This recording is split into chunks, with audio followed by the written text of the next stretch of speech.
Hello, and this is Delia again. I'm reading The Vampire Diaries, The Struggle. This is part 3, chapter 3.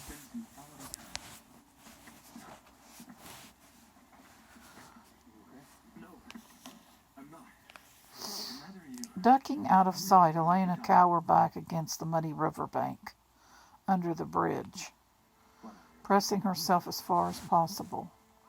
She could feel Bonnie shaking behind her, and Meredith's fingers sink into her arm. They could see nothing from here, but suddenly there was a heavy footfall on the bridge.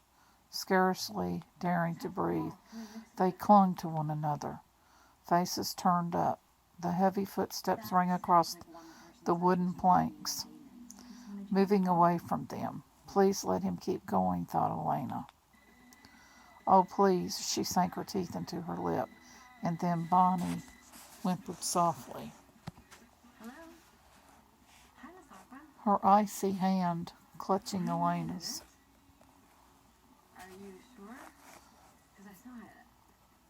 The footsteps were coming back. I should go out there, Elena thought. I will find it in It's me he wants, not them.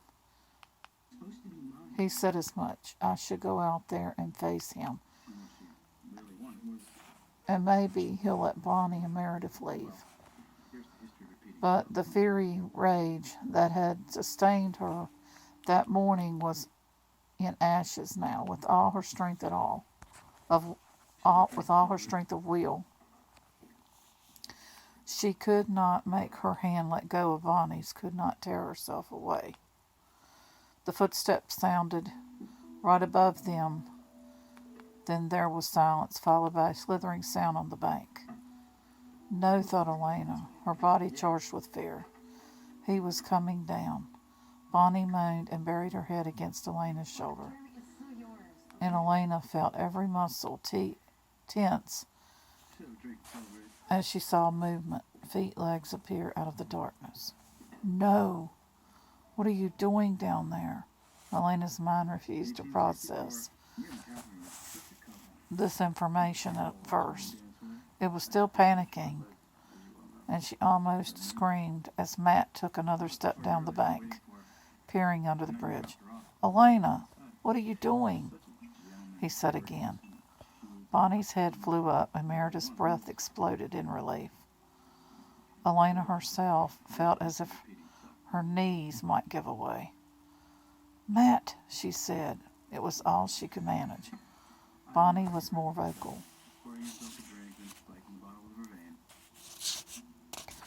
What do you think you're doing? She said in rising tones. Trying to give us a heart attack? What are you out here for at this time of night? Matt thrust a hand into his pocket, rattling change. As they emerged from under the bridge, he stared out over the river. I followed you. You what? Said Elena. Reluctantly, he swung his face to face her. I followed you, he repeated, shoulders tense.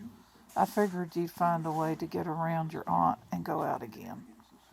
So I sat in my car across the street and watched her house. And sure enough, you three came climbing out the window. So I followed you here. Elena didn't know what to say. She was angry, and of course, he had probably done it only to keep his promise to Stephen. But the thought of Matt sitting out there in his battered old Ford, probably freezing to death and without any supper, it gave her a strange pang she didn't want to dwell on. He was looking out at the river again, and she stepped closer to him and spoke quietly. I'm sorry, Matt, she said, about the way I acted back at the house. And about, she fumbled for a minute and then gave up. About everything, she thought hopelessly.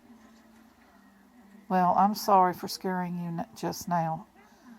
He turned back briskly to face her, as if that settled the matter.